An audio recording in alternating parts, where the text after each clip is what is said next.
Welcome to ProcureAbility's Procurement Pathways, a journey into the dynamic world of procurement told through the voices of its most trusted leaders. Here, every story, every lesson, and every hard-won insight reveals how personal passion fuels professional impact, and how those moments taken together shape the future of our field. Today's guest is procurement value alchemist Alessandra Tassini-Negri. Hello, Alex. Welcome to the podcast. Thank you so much, Stacy. So excited to be here. I really appreciate you doing this. And like I just said before we started recording, it's so nice to make a new friend, and especially a friend that I feel like I've known for a long time. I don't know why, but it just feels like we've known each other for a while. You know what? I think the best conversations are the ones where you don't have to force it. And I think that's what we have, is we just started talking off the bat and it just seemed to flow nicely. So let's do this thing. I cannot wait to get into the meat of it. Well, let's start by learning a little bit about you. Tell us a little bit about you, and then I have a special request for a background story after that, and I think you know what it is, but give us a little bit of Alex. All right. No, that sounds great. So I am a Brasitalicana. So I like to say that because it's the truth. You know, I'm Brazilian, I'm Italian. You know, I was born in the US of A. We've got soccer going on right now. I might as well just say that. You know, FIFA's in full swing. So, So I'm rooting for all three. And unfortunately for me, Italy didn't make it. But in terms of my background career-wise, I've been in this industry in some facet of procurement, from life cycle all the way through until the end game since, oh my gosh, I'm going to say over 25 years. And I absolutely love it across multiple different industries, obviously, right? I've been in telecom, I've been in gaming, I've been in manufacturing, I've been in steel. How crazy is that? I actually said I was in steel.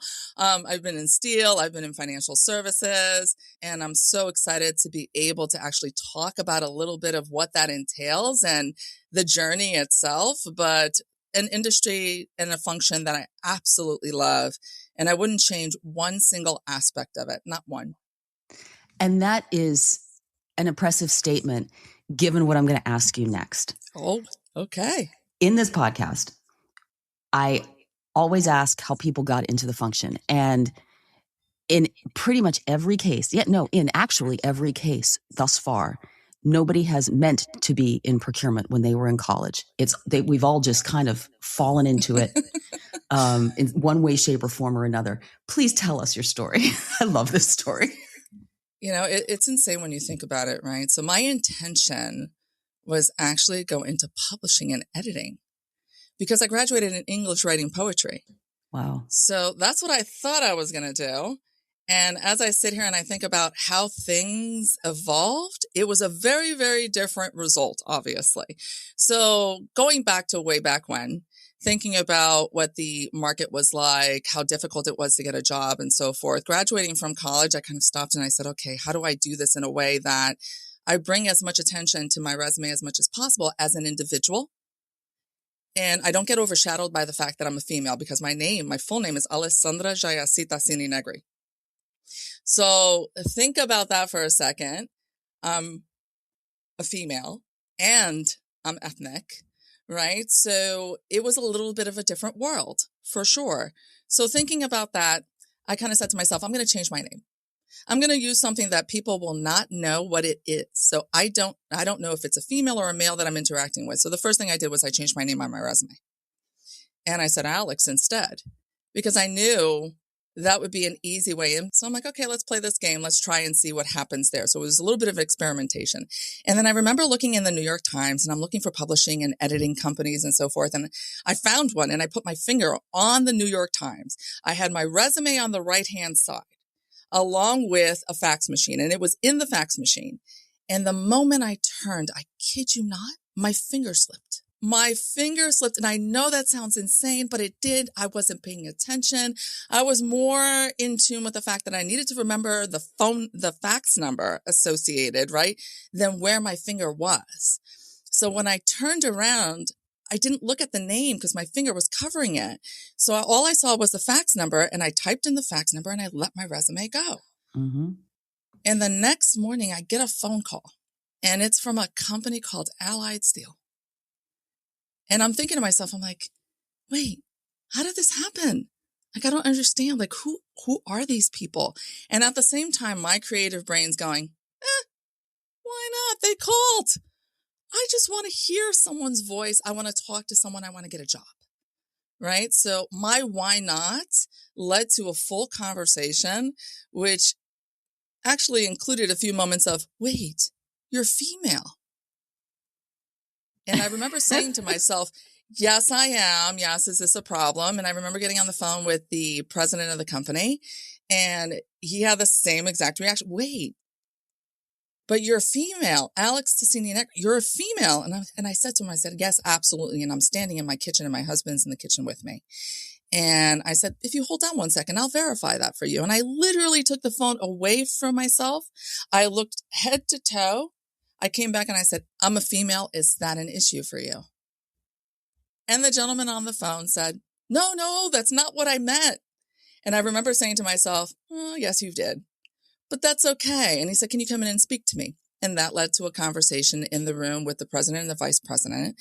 And they turned around and they said to me, take the corner office and do every discipline. And then you tell us which one you like. And my creative brain went ding, ding, ding, ding, ding. Oh my God, I get to try everything? I'm like, this is the best scenario ever. And I figured out very, very quickly that I like marketing because it's got that little feel, that you need to connect to people and make sure that the conversations are flowing and so forth. But the biggest thing I enjoyed, when they asked me, I said, I love spending your money. I literally just said that. I said, there's something in me that loves negotiating it, buying it. And it was buying steel, right? Buying steel plate, buying aluminum, buying those things, brass. Like, it was just such an amazing moment for me to realize that that's what makes my heart sing. That combination of a little marketing and a lot of buying. And that was my introduction into procurement. It was just me being open enough to say, why not? Why not? Okay, it wasn't what I thought it was going to be. It wasn't what I intended to be doing, but something drove me in this direction, and I was willing to just take that shot. And 25 years later, here I am, still doing some facet of procurement, right? And it's overall, but loving every moment of it because it's something that changes continually. And you learn continually, and you connect with people continually. So that's my story in a nutshell. And that's fantastic. And what you underline here is the importance of it being an art and a science. It is not a cookie cutter profession. Even in some of these steel, right? Even in that space, there's always a need for having an artistic side to what you're doing. So that background you bring just gives you a lens that's really important.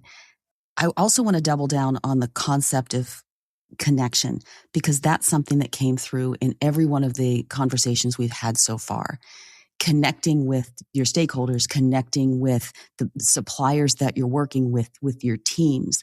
How has that played into your professional life? And I want to start with the gentleman who gave you that job, because that was a connection. So you could say it all started with a you connection. It did. It did. And it was interesting, right? Because everybody has a different way of being. And there has to be some sort of a special sauce that happens. There has to be. And I think my straightforwardness and my honesty at that moment with him, it kind of jolted him into this moment of, wait. Yeah. This is interesting. This could be something. And I'm really thankful for that. Until this day, I still think about them. And the opportunity that they gave me to try something different, right? And to really kind of switch my brain a little bit. But the connection, it was really more about, what do they need from me? And at that moment, all they wanted was somebody to be objective, open, honest, right? And help them be successful. And by connecting those dots for them and saying, okay, well, these areas, not really my thing. These two areas, definitely my thing. We created something that was amazing. because I was able to join a little bit of this and a little bit of that to create a marketing campaign for them, right? To drive their business a little bit on that side. But at the same time, right, to be able to connect with specific vendors, find them additional sources, make sure that what they needed to do their fabrication projects was actually available to them just in time so that they didn't have to put as much money out, right? So I was bringing value in multiple ways, in price, in delivery, in when the payment was going to be made and so forth. And I was learning at the same time. It was that ultimate give-take relationship. And that particular experience, such a catalyst for me, because they were willing to listen. They were willing to be open-minded alongside me. So to your point, the creativity of it, even though I wasn't in editing and publishing as originally intended, right? I did learn English. I did learn how to communicate, and my communication skills got me through that point. And it really helped me to understand and be curious about what that business needed at that moment and what I could bring to the table that they needed. Curiosity. Absolutely. And that ability to really get to that bottom layer of what the real business needs are. And there's a bravery involved in that. And it's different in every business. Yeah. Yeah.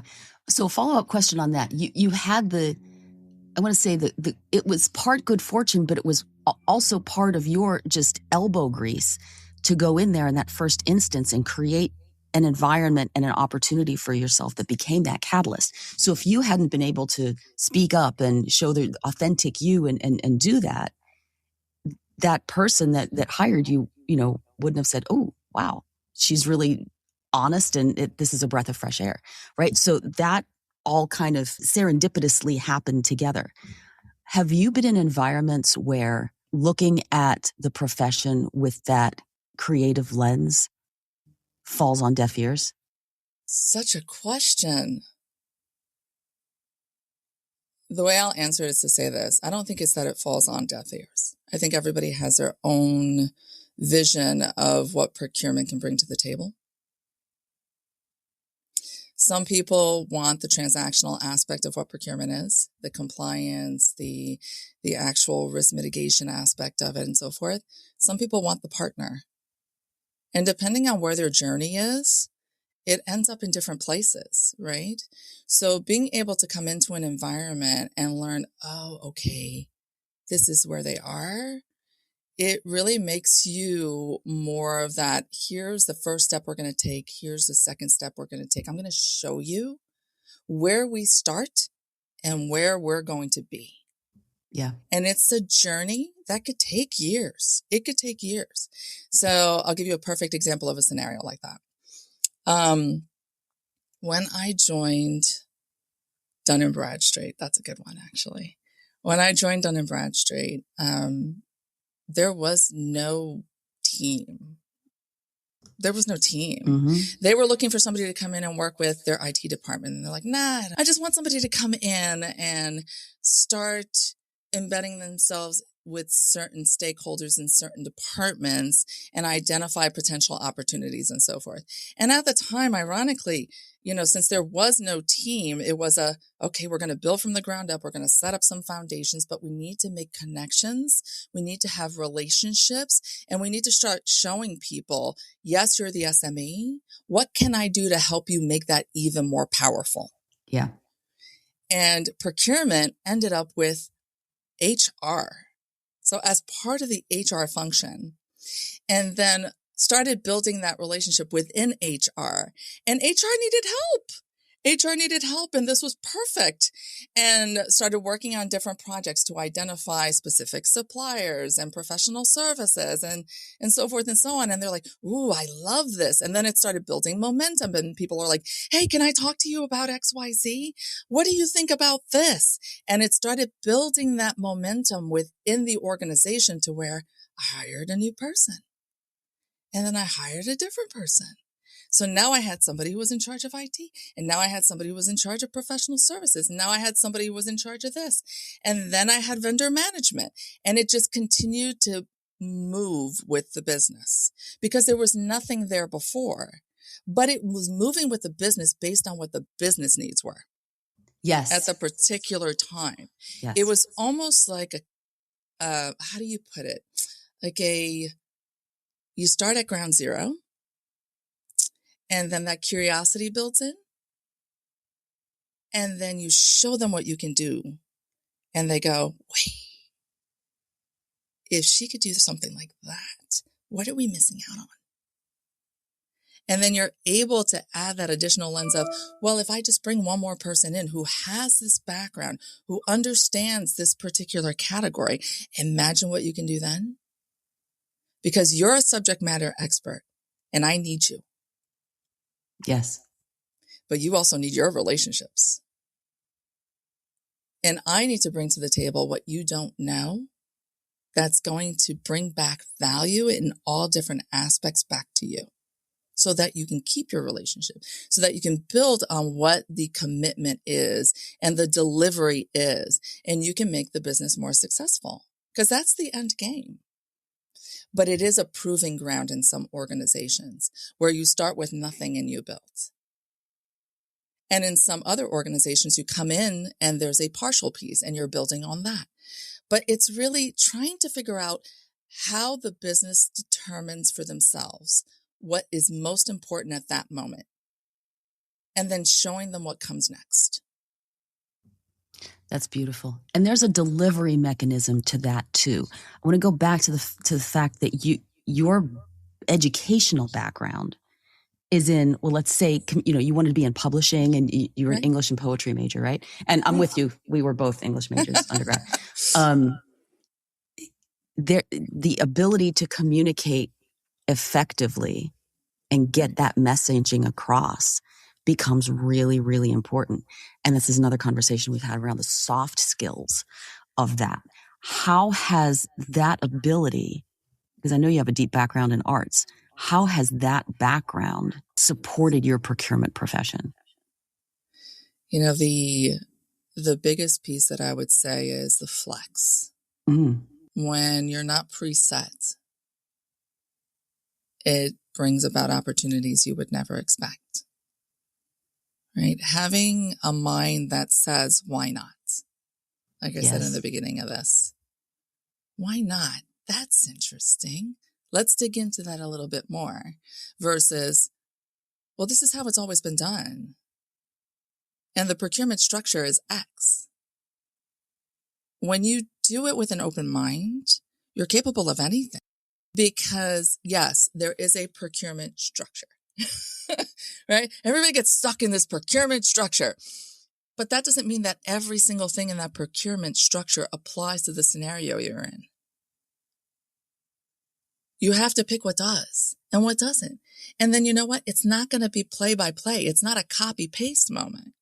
It's okay, the general consensus is X. And a good way to look at that is to say, what is the company's risk appetite? Because the risk appetite in one industry can be completely different than one that's a regulated industry. True. Yes, absolutely. And then that helps you identify, okay, I could be more creative here. I need to have more structure here. And that gives you the insight that you need to have the conversations around that piece. How do I evolve my function into what the business needs going forward? Because the original structure was there to give me a jumping point. That's not the structure that needs to remain every single time I go into a new industry and a new position. Because that's not what the business needs. That's a huge point, I think. The structure is there as a springboard, as a jumping off point. It's not the boundary. Unless, of course, right, you're in a regulated industry. I come from pharma, so it's there are certain things you can and cannot do.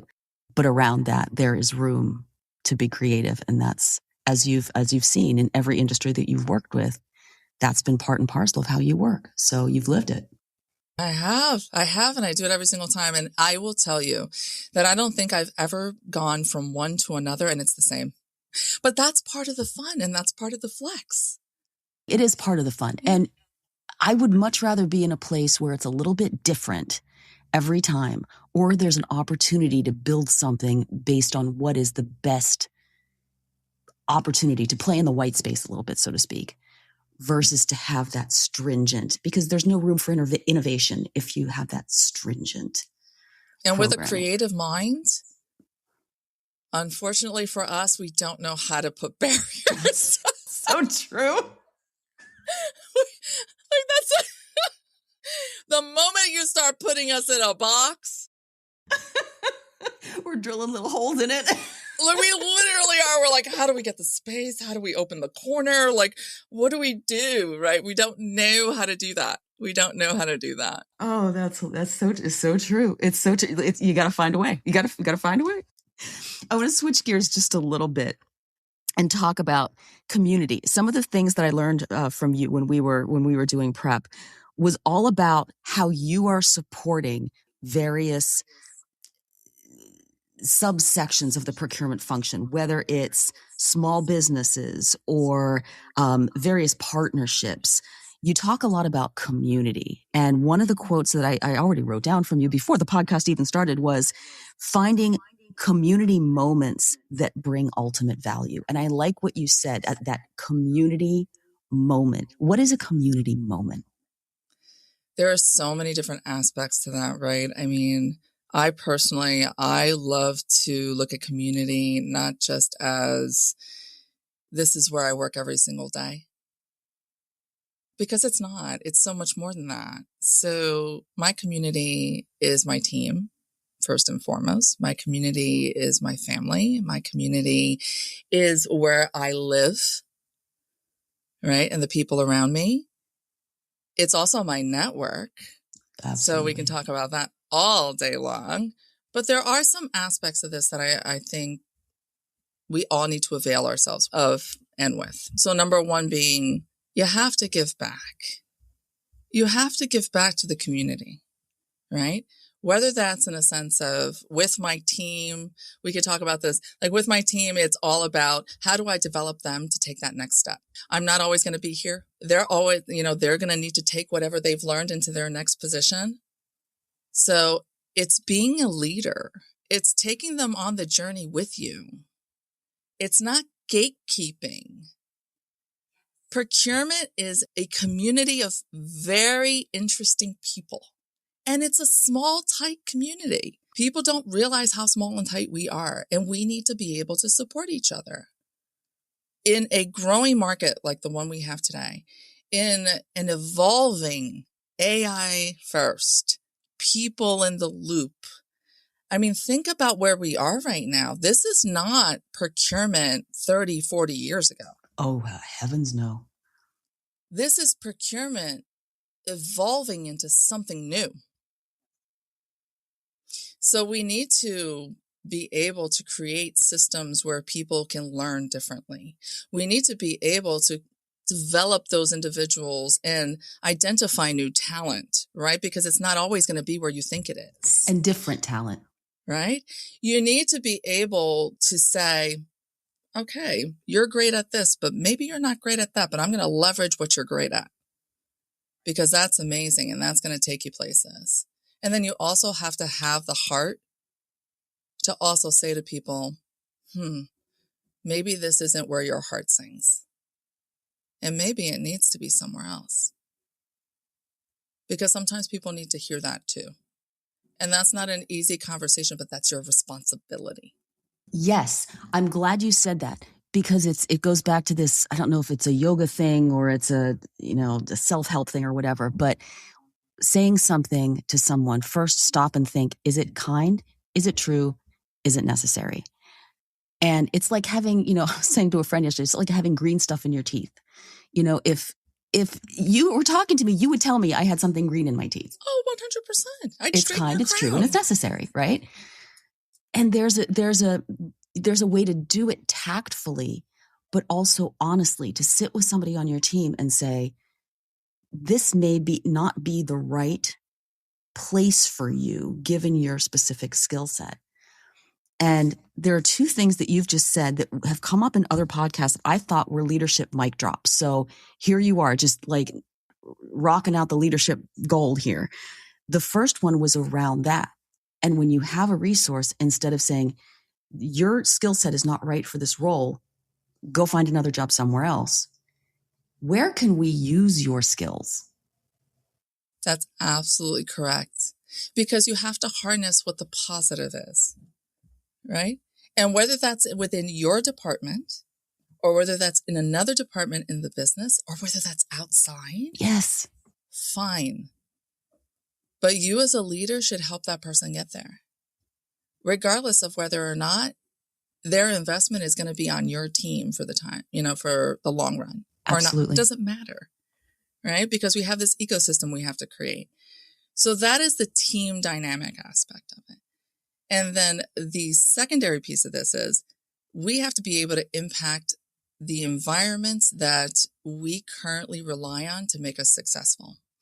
So there's also the small business side of the house. There's the diversity side of the house. People have been talking about this for a very, very long time. Supplier diversity plays a role in that.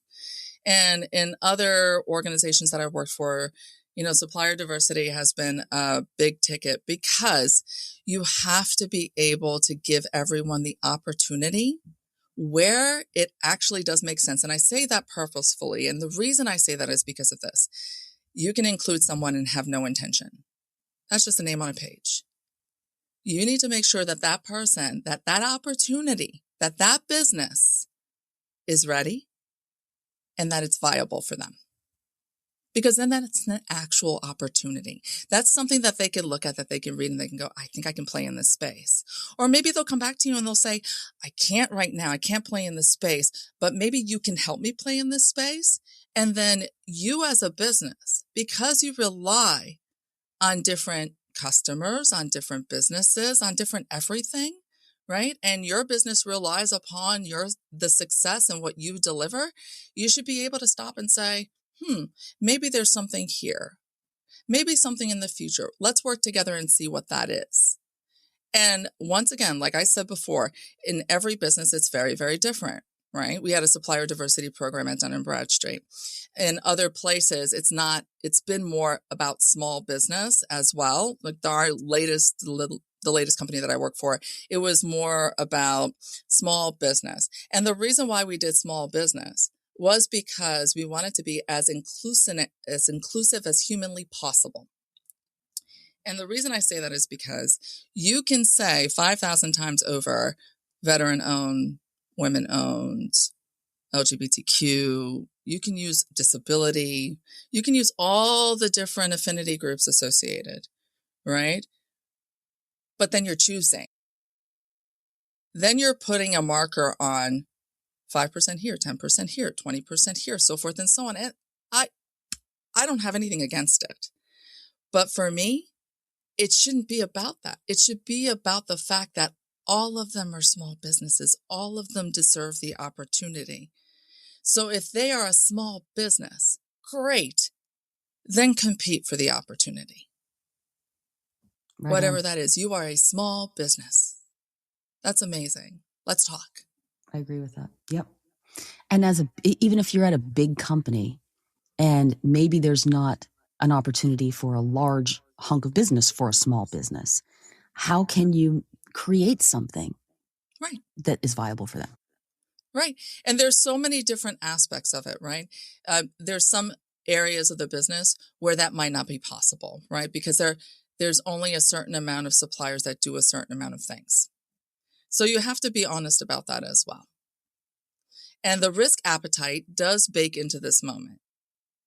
Small businesses, I see them as very agile, but you also have to be very realistic because they're realistic too. They know they only have a certain amount of bandwidth. They know that they only have a certain amount of resources that they could put on a particular project, as an example, right?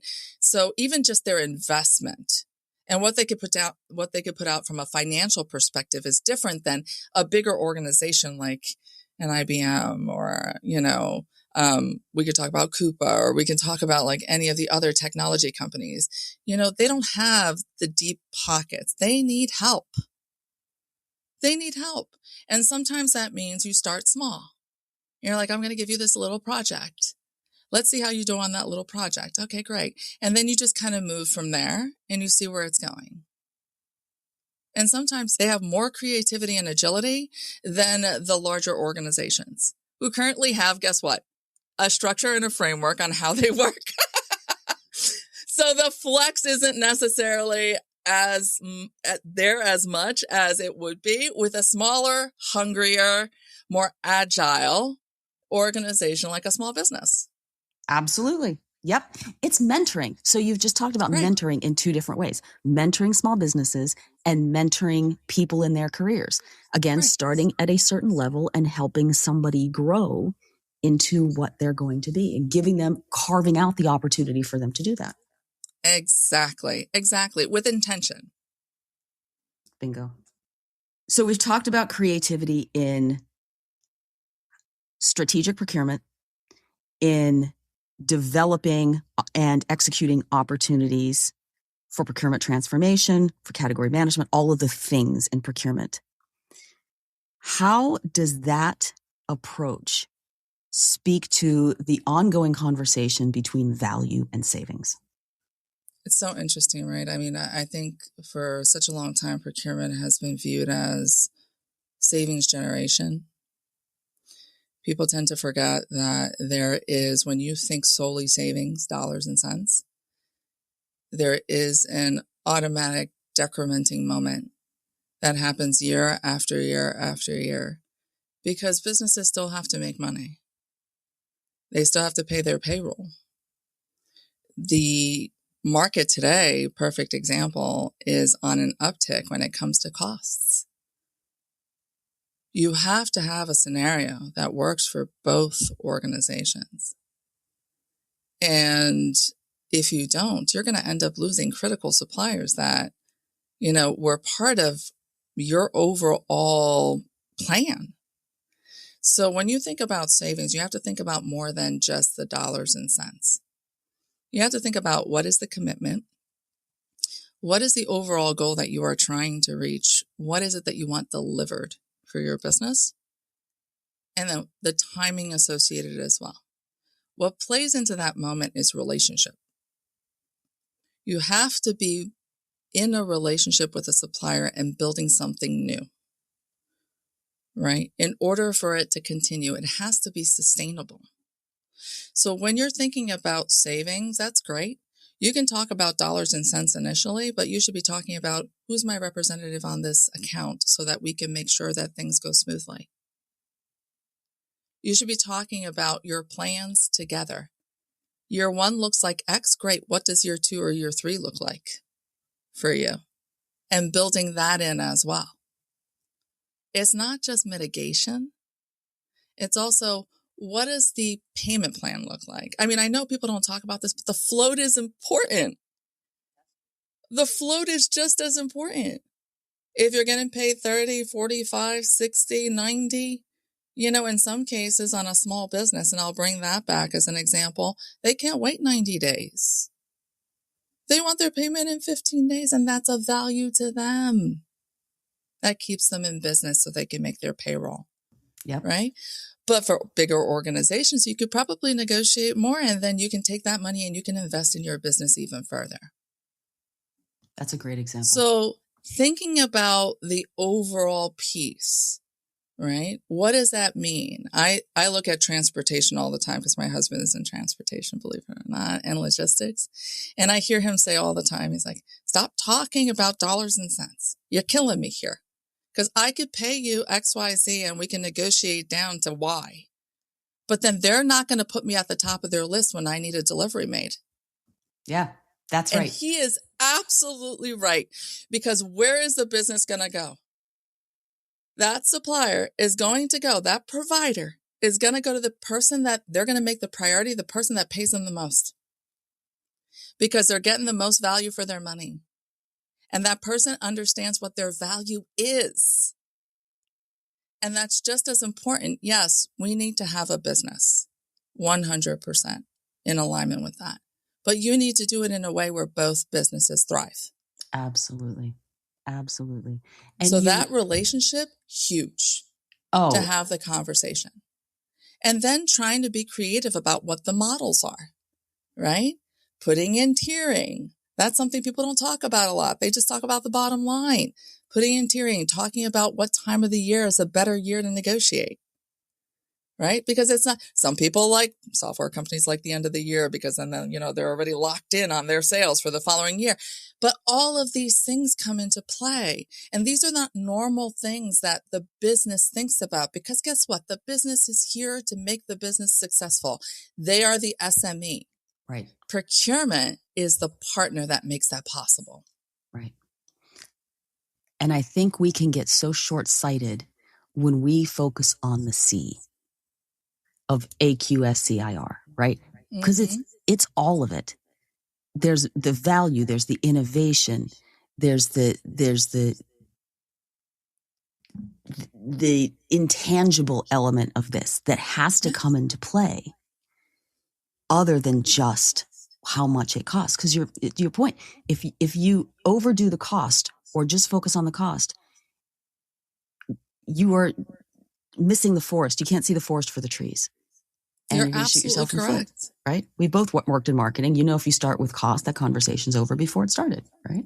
Exactly. And you also have to think about what is sustainable, right, for the business as well. So when procurement people think about these things, we think about everything. We're not just talking about suppliers here. We're talking about our own mechanisms internally. We're talking about how do we make the business, how do we fold them into the self-service moment where they can do certain things on their own? Yeah. How do we make them powerful partners of ours so that we could focus on the big ticket items that also will help the business?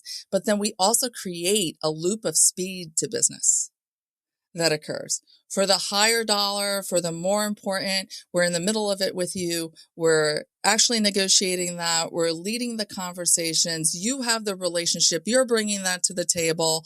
We're looking at the overall eco of how many different areas of the business are using this particular supplier so that we know exactly what we have to negotiate with. We know our leverage. We know our relationship.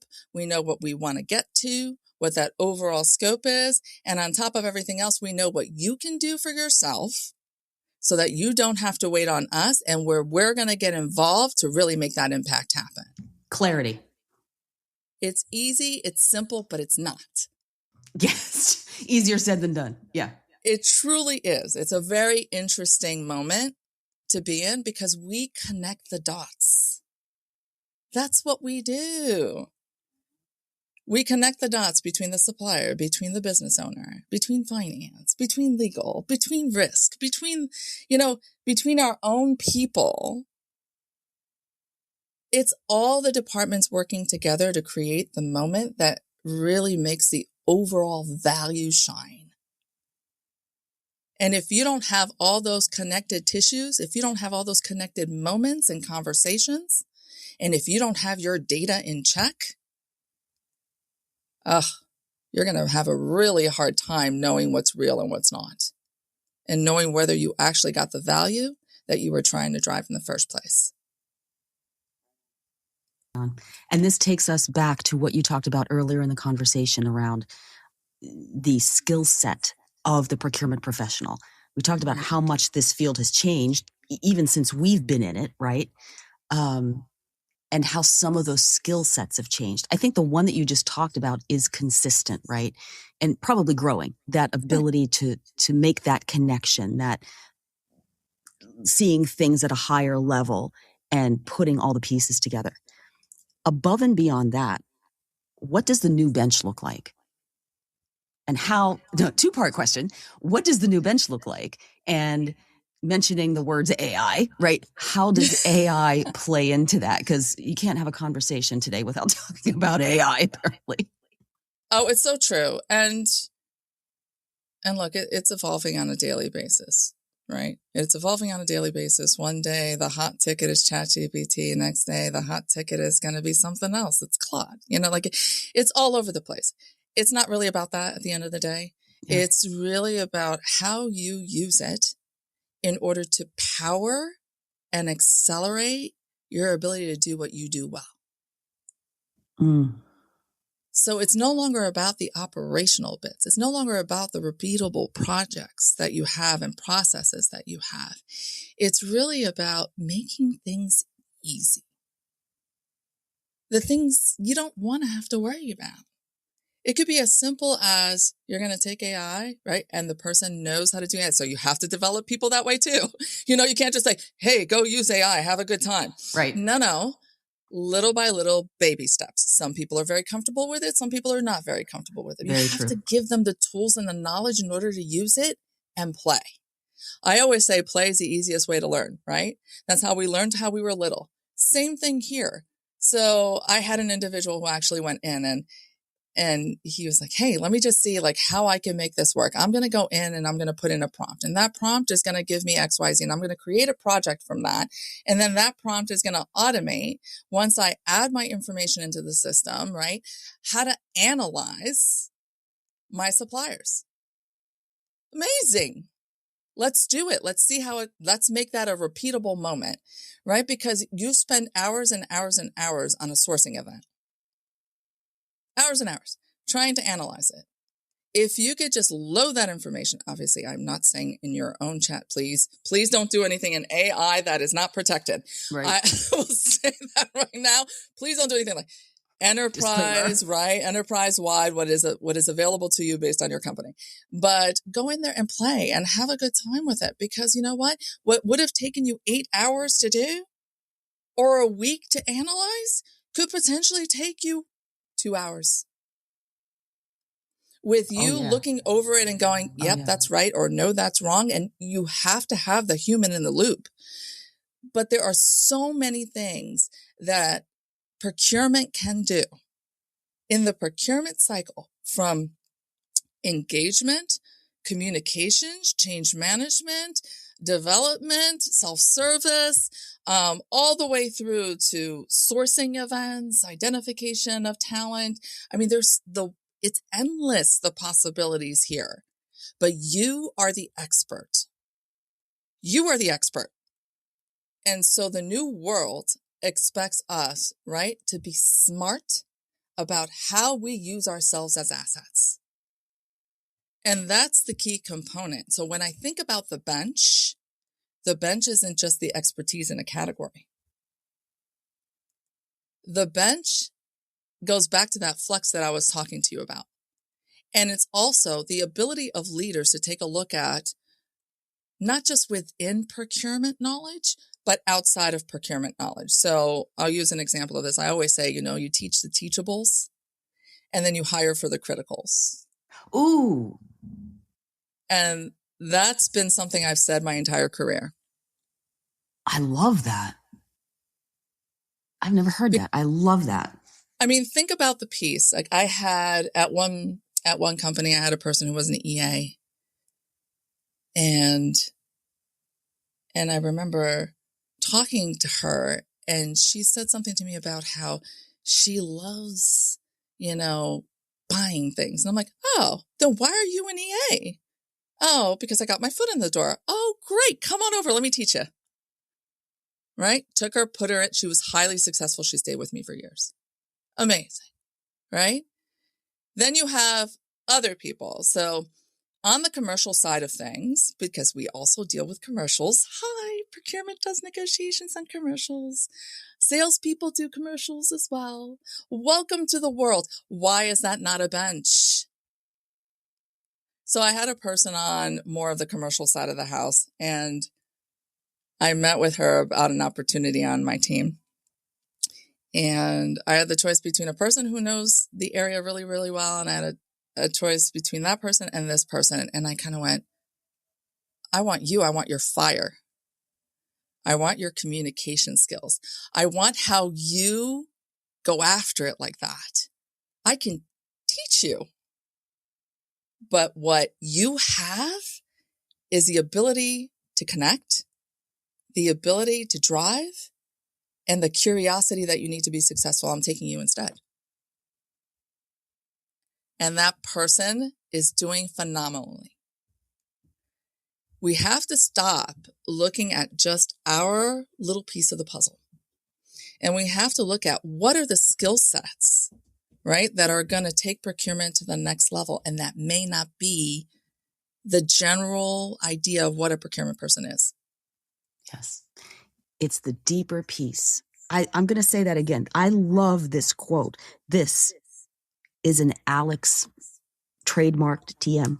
Little quote here. I don't know if you heard it somewhere before. I'll use a hashtag from now on. So. There's a hashtag. There it is. There's a hashtag. Teach the teachable.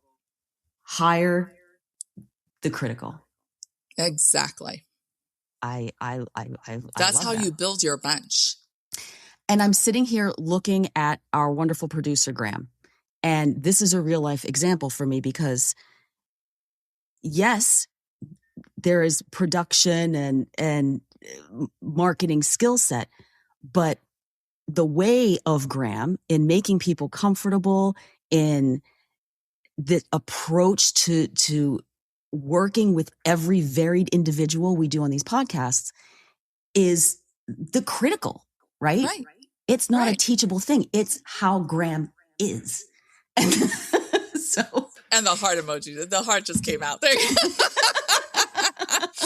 But it's true. It's it's why we're working together again, because that is critical. It is absolutely critical.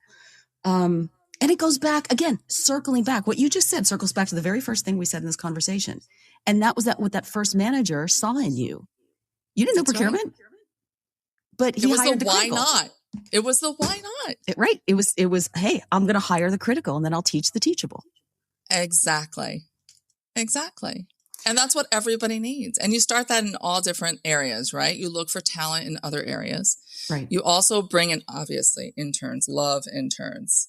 Interns are amazing. Agreed. They bring a view that nobody else has, and they'll question every single little thing that you do if you give them the opportunity to do it. And how amazing, because then that triggers your brain to go, why didn't I think of that? Wait. Oh, that's interesting. Right? Yeah. And sometimes you need that. You 100%. Need an outside perspective. That's why it doesn't always have to be a procurement person. It doesn't. And you have to be open to suggestion, and that's the other thing. You have to have the door open. When somebody's knocking, you have to, be able to hear the knock, or you have to be able to let them walk through the door, whatever the better analogy is. I can't think of it. But absolutely. I have one more question for you, my friend. Okay. What is one thing you've learned on this varied and fascinating pathway of yours in procurement that would help another practitioner along their own pathway? Don't get stuck. Don't get stuck. Honestly, I really, truly do believe that everything happens for a reason, and that something is put in your path. Use the why not. I say it all the time. Why not? Why not? What do you have to lose? You're not a tree. You're not deeply rooted. Get up and go. If it's not making you happy and your heart isn't singing, you're not learning, you're not developing as an individual, you're not making the impact that you want to make, move. That's it. Go. Life is too short. I'm going to leave it right there because there's no better way to end this. Thank you, Alex. Thank you so much. This has been amazing. And Graham, thank you. Appreciate you too. For more than 30 years, ProcureAbility has been the leading provider of procurement and supply chain services, delivering best-in-class advisory, managed services, digital, and talent solutions across industries. Global organizations trust us to transform their procurement operations, drive growth, and reimagine what's possible. To receive our latest thought leadership, subscribe to ProcureAbility's Insights at ProcureAbility.com/insights.